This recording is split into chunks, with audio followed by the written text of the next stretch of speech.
Welcome to an honest conversation, part of a research of an upcoming doc on the rise of anti-Semitism, the reasons for this persistent problem, and the unlikely solutions offered by the wisdom of Kabbalah. Please like, comment, and subscribe below to the channel. With me, as usual, is Michael Laitman, Doctor of Medical Biocybernetics and PhD in Philosophy and Kabbalah, author of more than 50 books, translated into 18 languages, including Like a Bundle of Reeds, Why Unity and Mutual Guarantee Are the Call of the Hour. Thank you for your tireless work on the issue and for being here. And with us today, also, I'm very happy to have is Shaul Magid, PhD in Jewish Thought, Distinguished Fellow in Jewish Studies at Dartmouth College, former Professor of Religious Studies and the J. and Jeannie Schottenstein Chair of Jewish Studies and Modern Judaism at Indiana University, as well as Senior Research Fellow at Shalom Hartman Institute. He also served as Professor of Jewish Philosophy at the Jewish Theological Seminary of America, where he was chair of the Department of Jewish Philosophy, author of numerous articles and books about Hasidism and Kabbalah. Hi, Shaul. Hi. I feel like viewers have been hearing some of these talks, so I want to kind of offer a brief summary so we can kind of dive into the heart of things. But feel free, Dr. Laitman, to add if I miss anything. And Shaul, as I said, this is a conversation. Feel free to jump in, ask questions. We want to keep it as open as as honest, as open as possible. Dr. Laitman, you claim that Jews have the power to lift the thread of anti-Semitism. That it's up to us, really. In a nutshell, if Jews connect above all their differences and internal rifts, the world will follow. And if we don't, the world will turn against us, basically.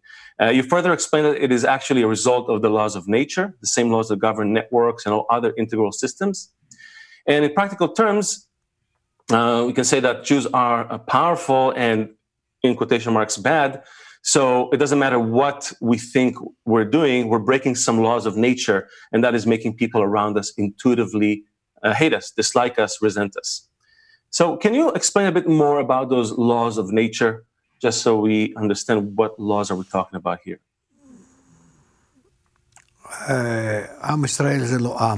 Well, look, the people of Israel is not a nation, which corresponds with what the Torah says, that it's not counted among the nations.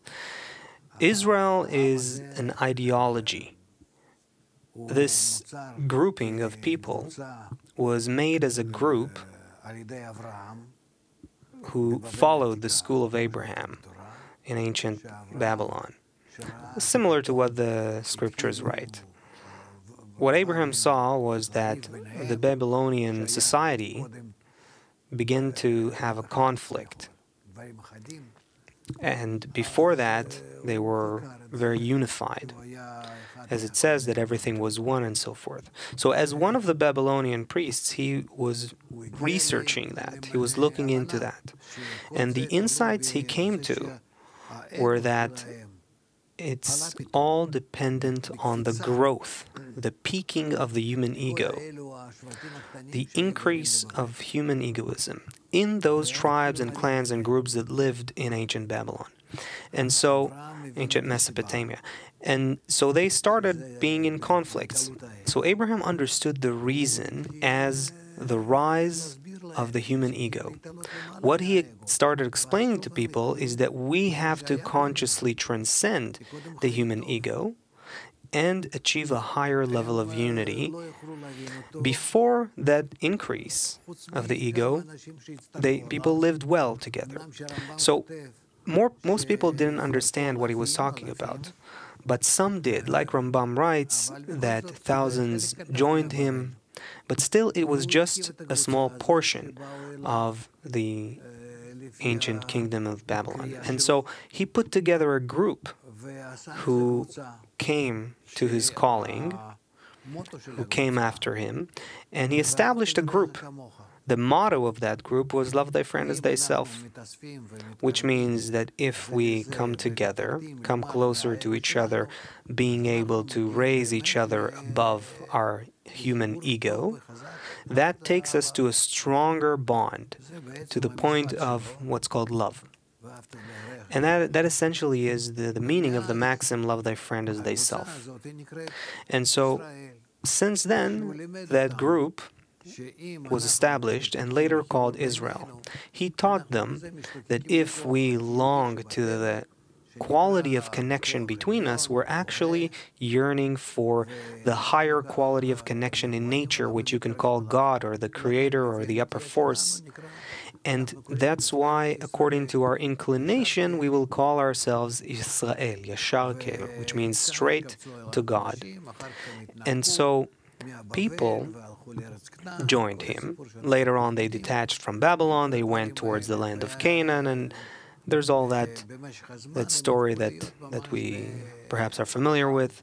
But the point is that they became a nation over time, later on. They started being closer, working together on their connection, and so forth. Now, all the rest of the Babylonians, they over time scattered because the hatred rose among them, which is also expressed in the writings of Josephus and others. They scattered across the planet. And to this day, what we're seeing is that essentially there are 70 nations of the world. Of course, there are many more today. It depends on how you count them. But there is a specific group, a unique group, called the people of Israel. So what's happening with this group is that this group has acquired that methodology of human connection, that method of correction of the human nature. And it lived by that method for a certain period of time, going up and down in that connection, of course, but essentially until the destruction of the Second Temple, when unfounded hatred increased, the ego increased among them again, and they left that state of connection between them. Since then, it is considered that we are in exile. This is the longest exile of 2,000 years and so forth. And so, since then, since Babylon, and especially after we fell from the degree of spiritual connection between us, all the rest of the nations have a certain deep-seated demand or claim towards us that we are guilty for evils in the world. Why? Because a positive force, not a force, but more accurately, a methodology to activate a positive force of human connection exists within us. It resides in us. And we need to verify it and apply it and exemplify it. And that's the meaning of being light unto the nations. And so, since then, anti-Semitism, if you can call it that way, it is something that exists in the world that goes up and down more or less, but as humanity advances more and more, further and further, the hatred towards the Jews is increasing. And actually, among the more developed nations, you'll find greater anti-Semitism. And among nations who didn't know at all about that, now it is awakening there as well, even if you won't find Jews among them and they don't really know what Jews are. And that's because it is embedded in the laws of nature. The more humanity advances in our broken world, in our crisis-driven world, and the more humanity finds how broken it is in its connections, the more it finds resistance and antagonism towards that group, the people of Israel, because there's a demand for that methodology of connection, and deep down they have this claim that all the troubles somehow emerge from them, from the Jews, and they think that the Jews are hiding some sort of method for correction, for bringing the world to good. And it's actually right. There's nothing we can do here besides explaining. We need to explain to our people who actually don't know. They just don't know who they are, where they're from, and what they're for. And they're either immersed in religion, which is something that is completely external to what I'm talking about, which is our inner spiritual mission. And then there's also explaining that to the whole world, to clarify why the hatred towards us and what we all need to do together, both the nations of the world and the people of Israel, to come to such a global connection and a state in which human connection and even love can embrace the world. And according to the wisdom of Kabbalah, now we're coming to a final stage, which is a very challenging one, where we ourselves have to realize the method of correction, the method of connection between us, as well as show it to all the world. And so there's a specific, unique opportunity which Kabbalists write about. And that's why this is now a big problem with regards to all the other nations and us. So that was kind of a summary. If you want, Shaul, I'll be happy to elaborate on anything here. No, thank you very much. I had the opportunity to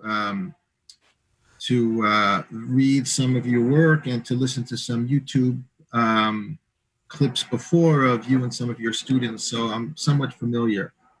If I may, Leo, can I respond? Yeah, absolutely. Yeah, respond, ask. Yeah. There are a few things that I find. There are a few things that I'm very sympathetic toward in your basic theory, but I want to really begin by a comment that Theodor Adorno made, which I think really relates to the subject at hand, and that is that he said that prejudice he was talking about prejudice in more generally, and he says everybody has a theory about prejudice and nobody has a solution. And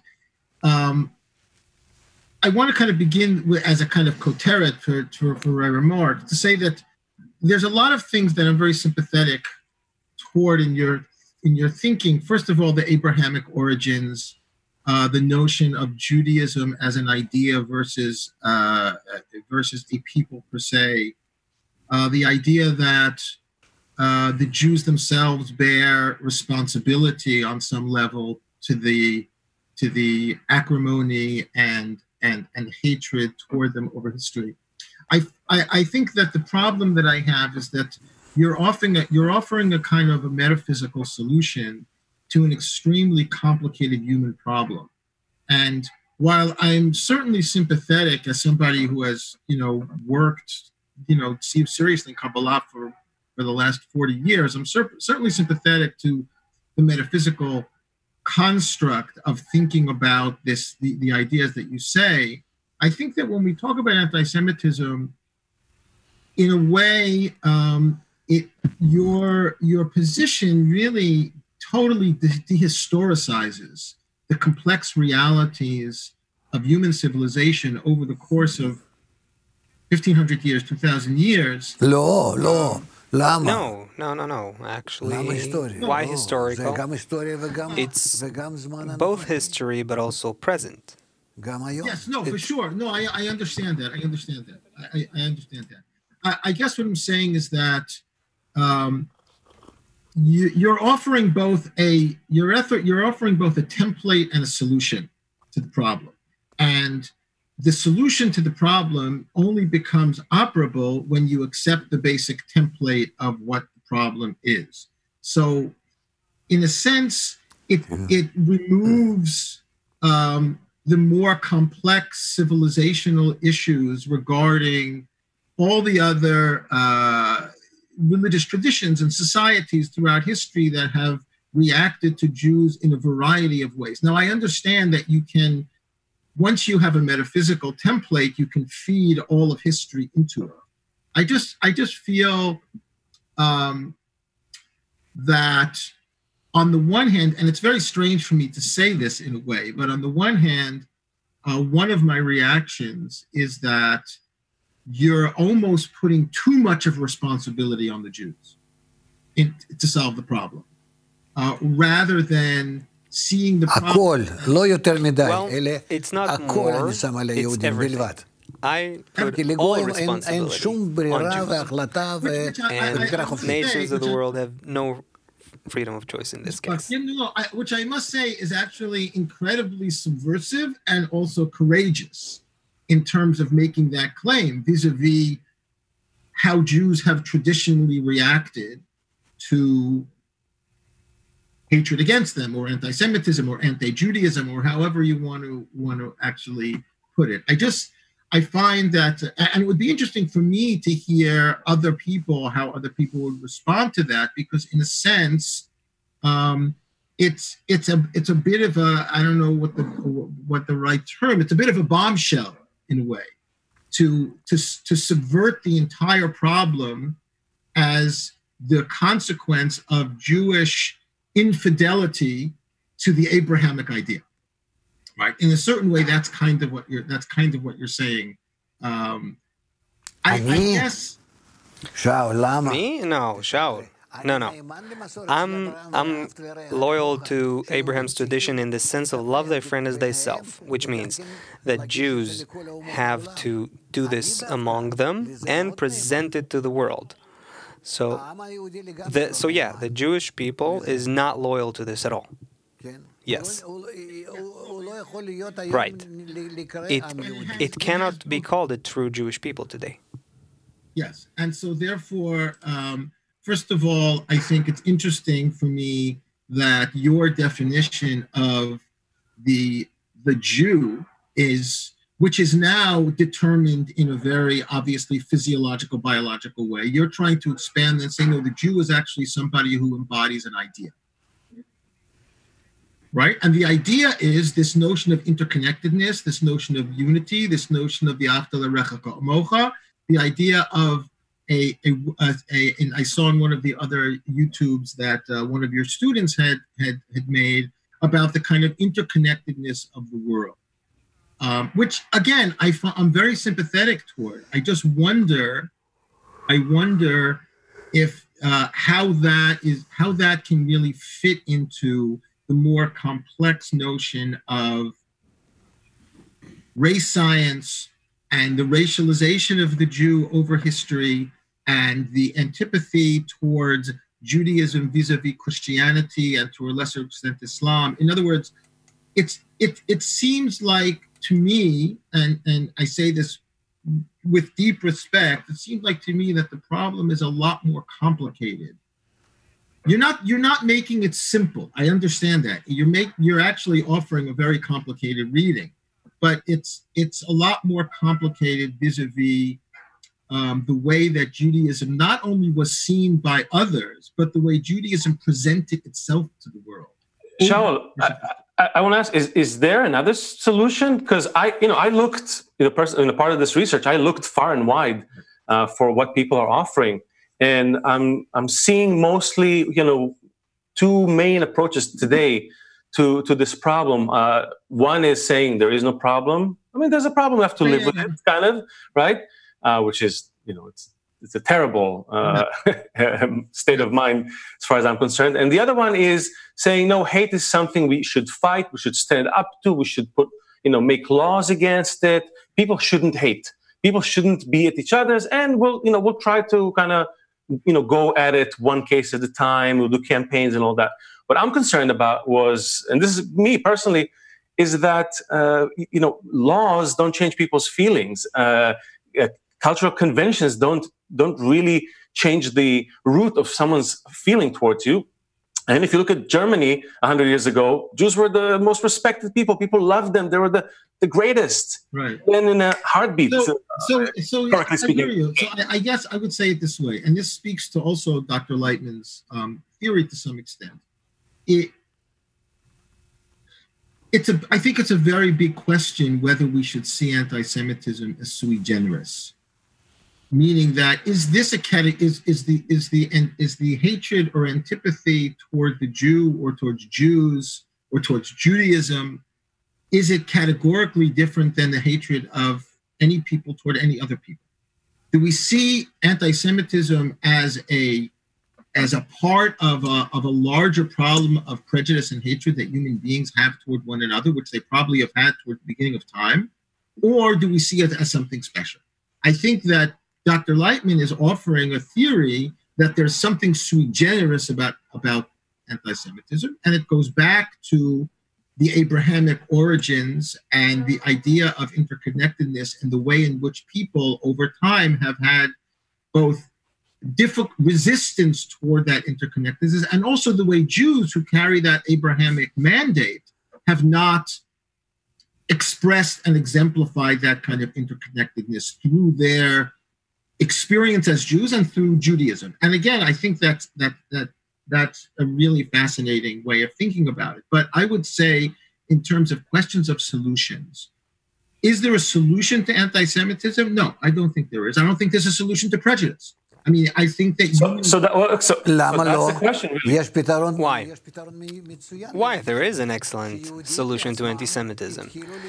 It is that Jews themselves will begin to follow that human connection that Abraham was talking about, love covers all crimes and so forth, rising above all of the conflicts, hatred, division between them. This is what is called crimes, that they will cover it with love, with greater connection, with adhesion with each other, and by that they will radiate that peace towards the world, to a state called the final correction.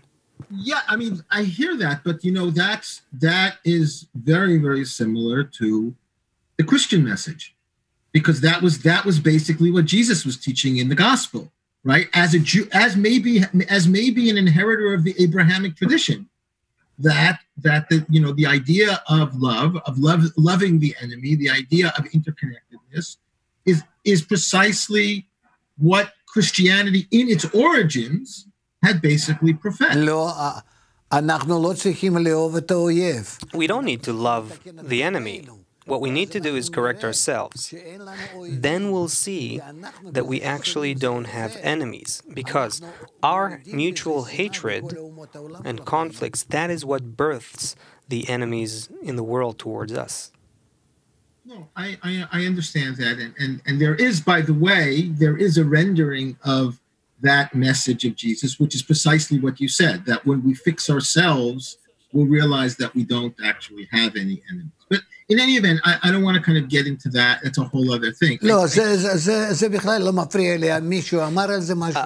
me, it doesn't matter if someone said this or said that. I myself didn't study Jesus, and I don't intend to, and many can write and speak in his name. What I'm talking about is what our inner Torah is actually about, what the internality of Kabbalah talks about from generation to generation to this day.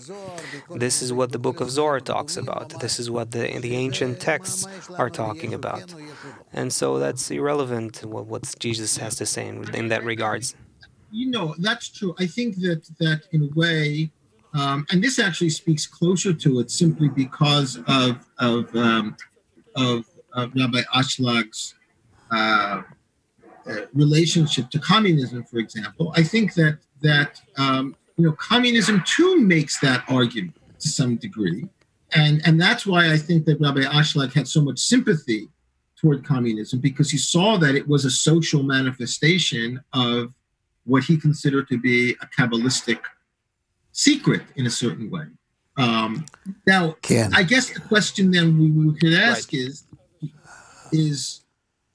why, the fact that these different experiments at the solution to the problem of not only anti-Semitism, but the solution of inter-ethnic hatred, the solution of racial hatred, the solution of bigotry,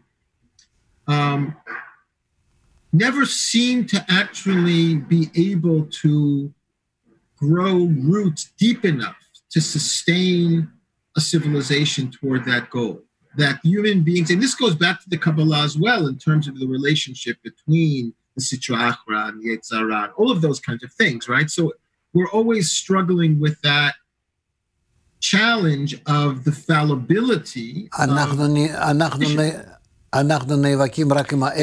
What we're actually struggling with is the human ego. That's the true meaning of the devil or the Sitra Achra, the other side, or all those terms. There's nothing more to battle with than the human ego. And if we manage to do it correctly through helping each other, we have to convince ourselves first that there is no other choice. It's either we win against our ego and begin to form a connection above that. That's what Abraham was talking about. That's what's called love covers all crimes. Or, as it says, this will become your burial place. One of the two. And so what I'm seeing is that we're in a state where we don't really have a choice.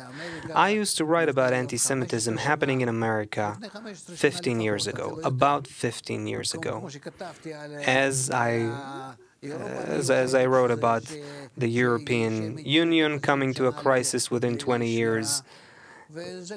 And these things, unfortunately, are happening, but it's not because I have some prediction spirit. It's because there's laws of nature that can certainly foresee and predict what's happening. What I would like to ask you is, in what way do you think we can somehow explain to American Jews that there is a way to begin reversing the trend and even saving ourselves from a future Holocaust? I'm saying something very serious right now. Leo knows this. 10 or 15 years ago, I said there will be anti-Semitism in America and in other places, and that it's going to be tougher and tougher to walk with kippahs on the street, and mezuzahs will be ripped out of their posts and so on. But it sounded very, very far-fetched. I understand that. And when I'm saying now that within 15 years something like a Holocaust can happen, I realize how that sounds, but we can't sit and wait for it to happen.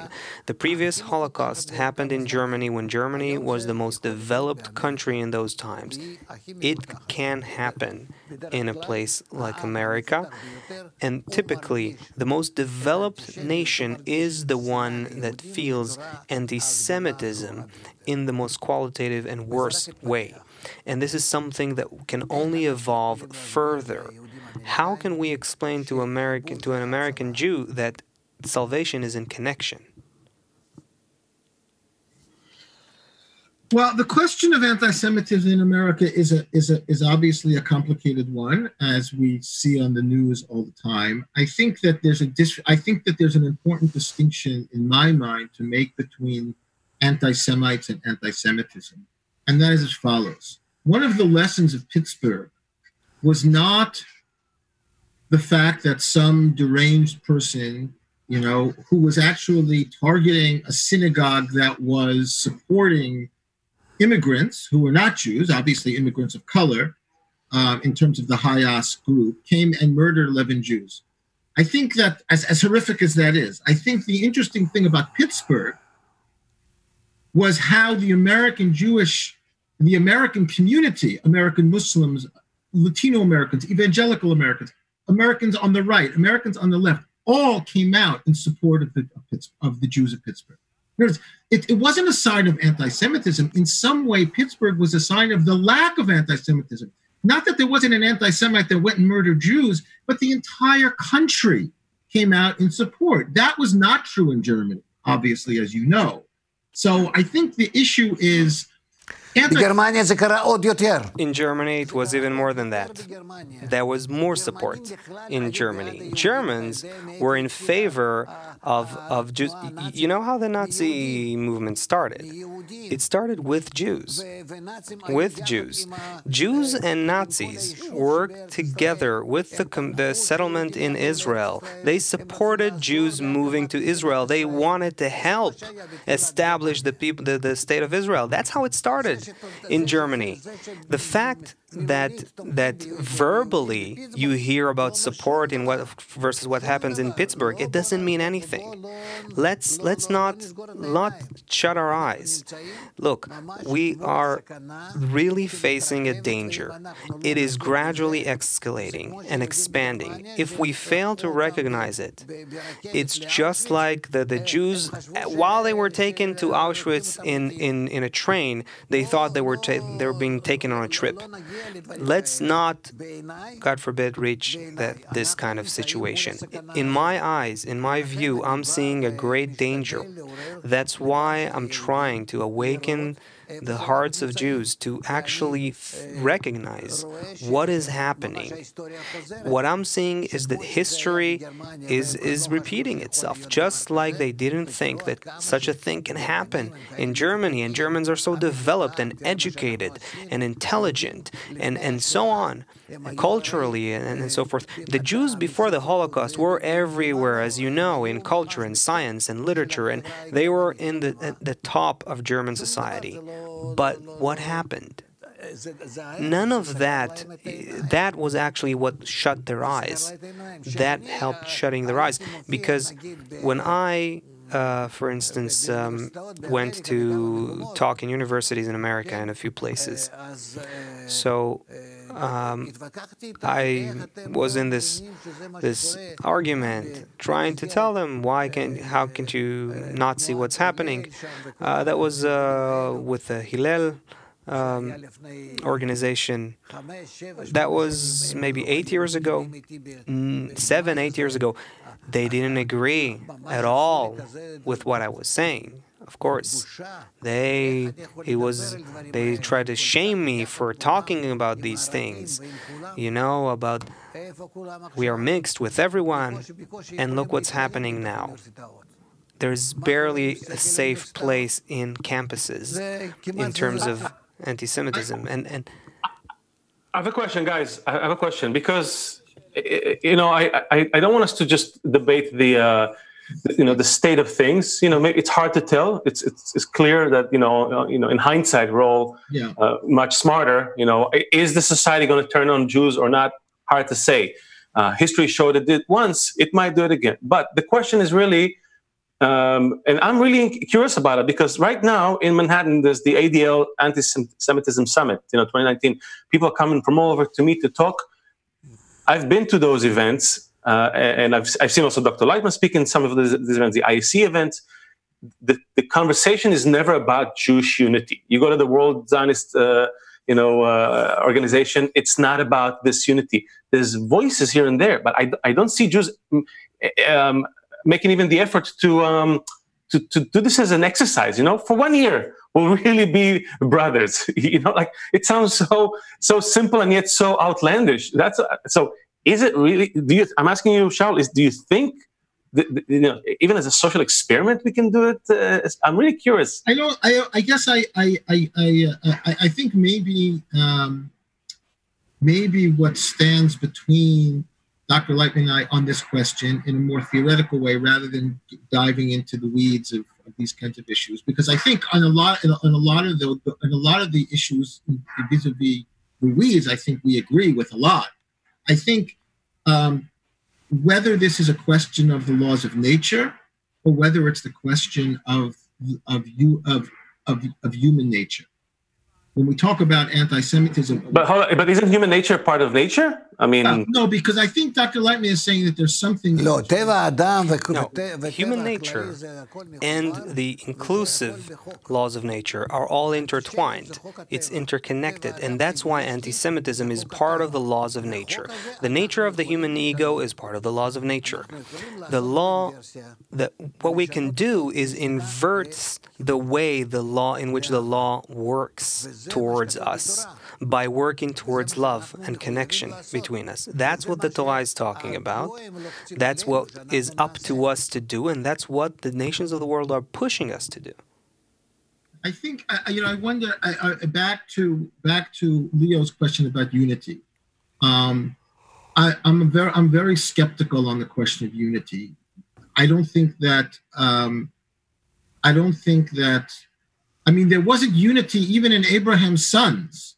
I think that the very notion of unity is a somewhat of an Edenic, utopian vision, which I don't necessarily think ever did exist, nor ever perhaps will exist, at least unless something changes very drastically. So it's not really about unity. I think that זה בדיוק. Shaul, that is exactly right. That's what I'm saying.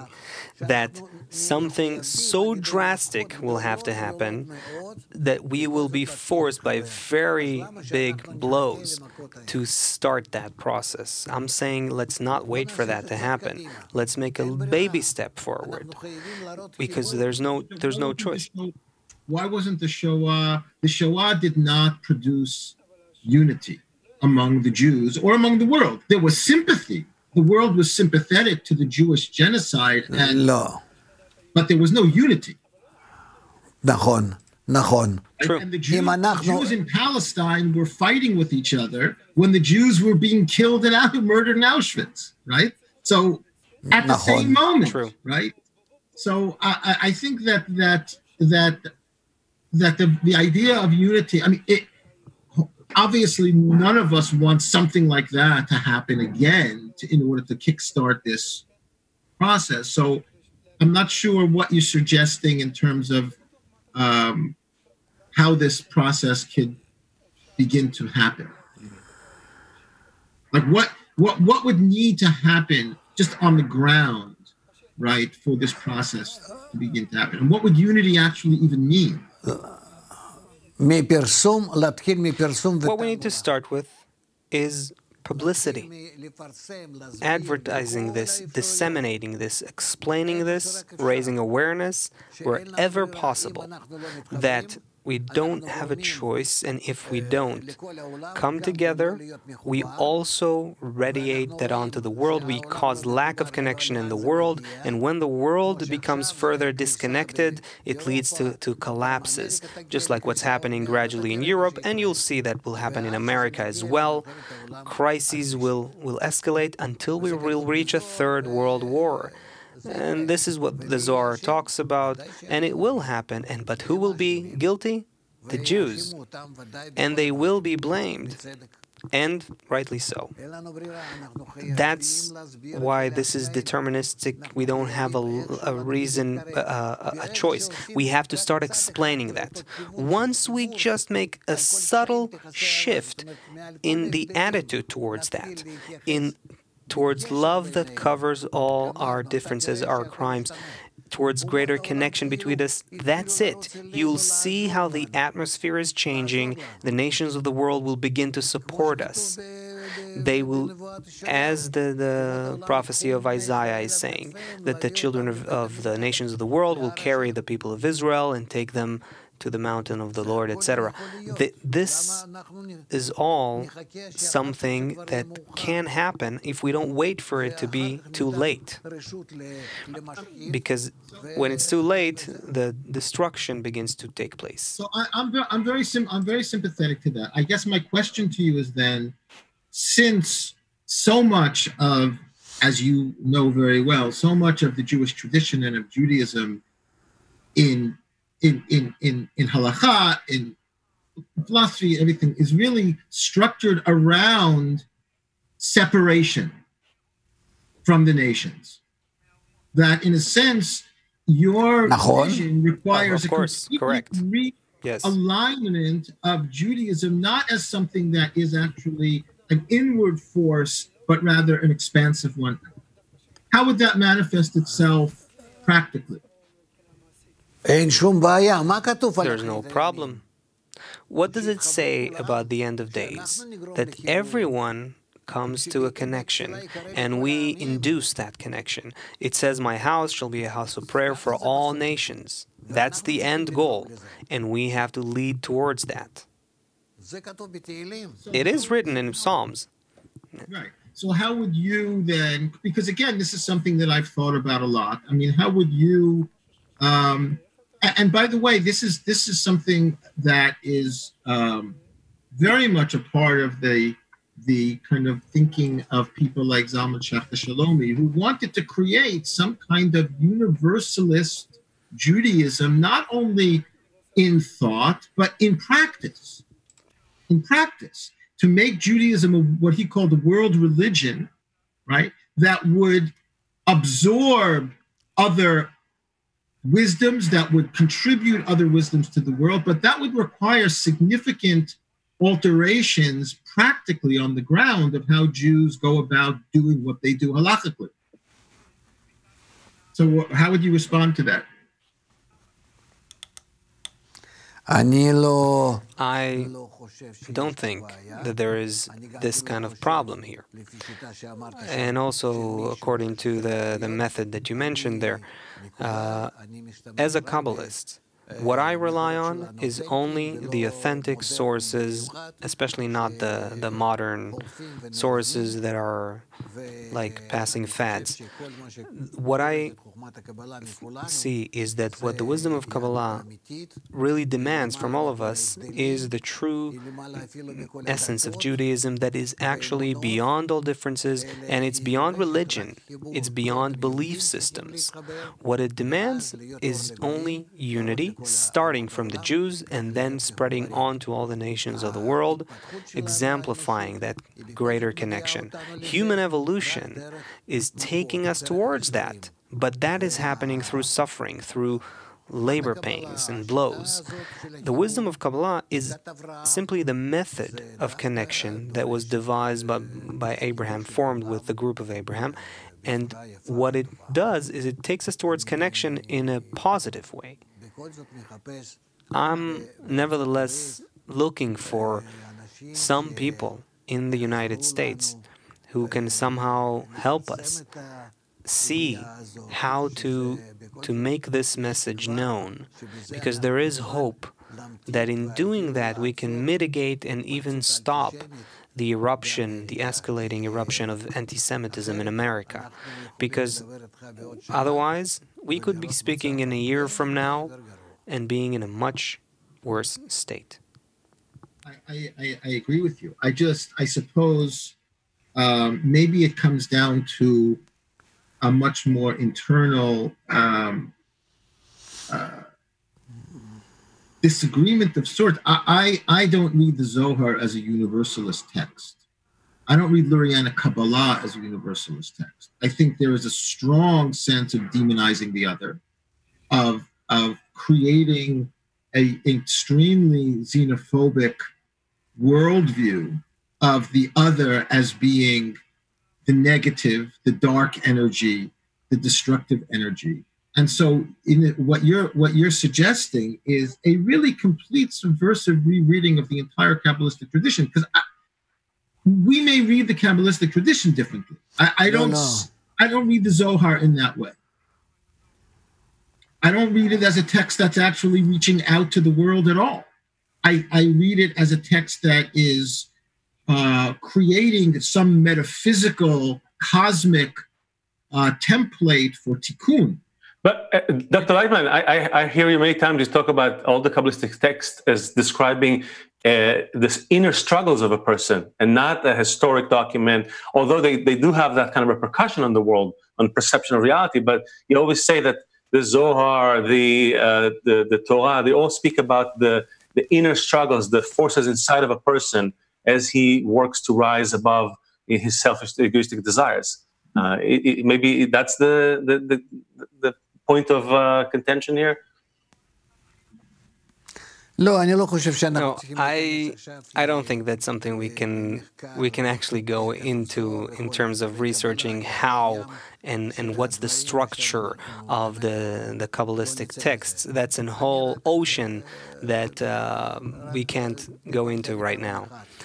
What I think is important is just one central principle that I emphasized, and that's love thy friend as thyself.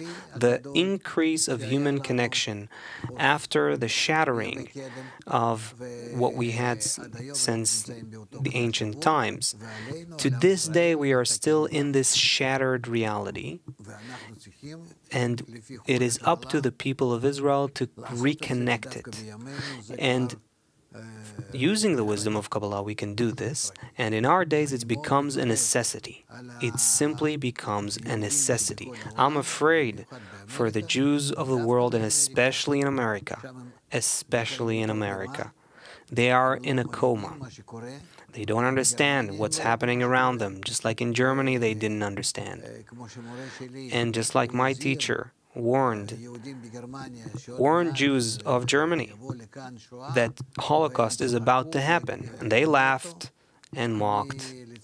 Unfortunately, I'm sadly seeing myself as a very little one compared to him, but I have to say that to the American Jews as well. I mean, I share that. I would also add that as somebody who has spent part of my adult life in Israel and part of my adult life in America, and now living in America, I share that. I also would say that equally, although differently, the way in which the direction that Israel is going, not only politically, but also theologically, and on questions of identity, is equally troubling and equally dangerous, although maybe not dangerous in terms of the physical danger. I agree with you wholeheartedly. Wholeheartedly agree with you. In this, we are completely together, for sure. But what are we going to do, Shaul? What are we going to do? At least somewhat we understand each other. So I'm asking, what can we as two Jews who see somewhat of this situation and somewhat have an agreement, then what can we do? You live in America most of your life. Most of my life, live in Israel.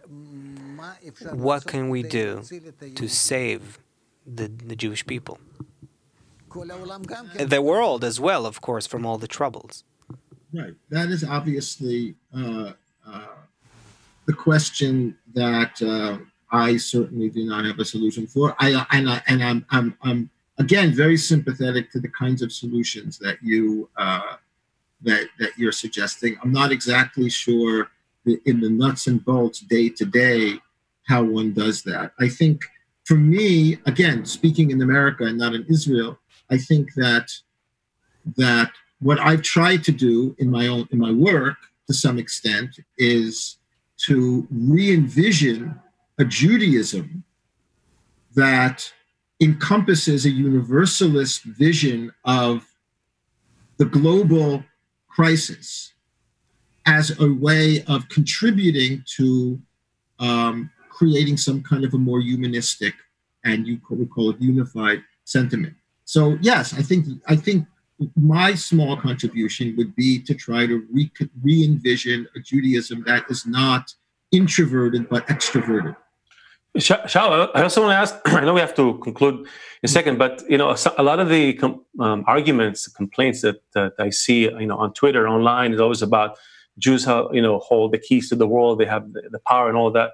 And in some respects, I look at myself, I don't have the keys to anything, barely the keys to my home. But in other respects, you look at every news outlet owned by a Jewish person, every network, every this, every that. It seems like Jews do have the ability to create a media-driven influence. At the very least, I work in advertising. I know how it is. You can make people buy stuff they don't need and believe things and admire values that are actually going against their well-being, right?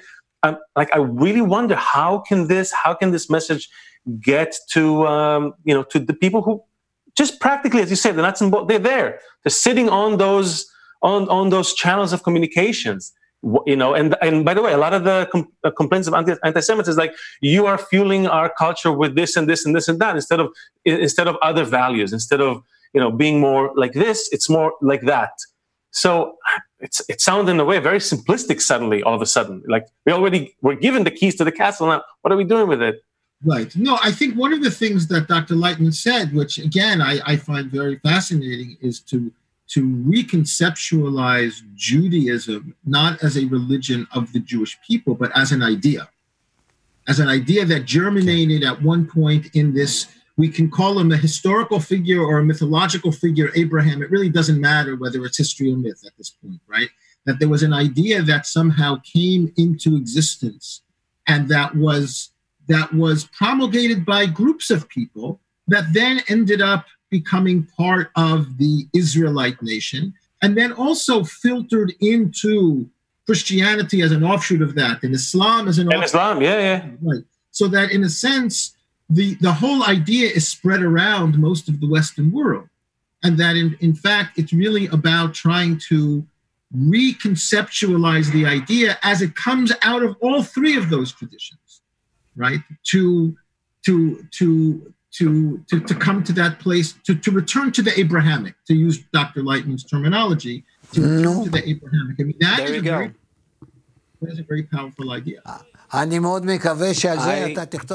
hope that this will be your next book, and a few good articles that will go to the media, and I wish you all the best in that. And in general, if you want to talk more, I'll be very happy. It's with a pleasure and an honor to meet you. Seriously, I mean that seriously.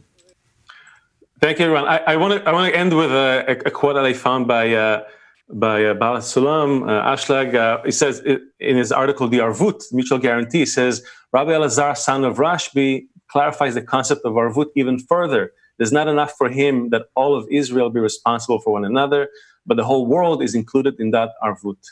Yes. No, this is why I just want to say one thing. This is why I think that, interestingly, that I mentioned this before, but the Baal Sulam's sympathy for communism, people don't take that seriously enough. He really saw that as a civilizational vision of a manifestation of his vision of Kabbalah.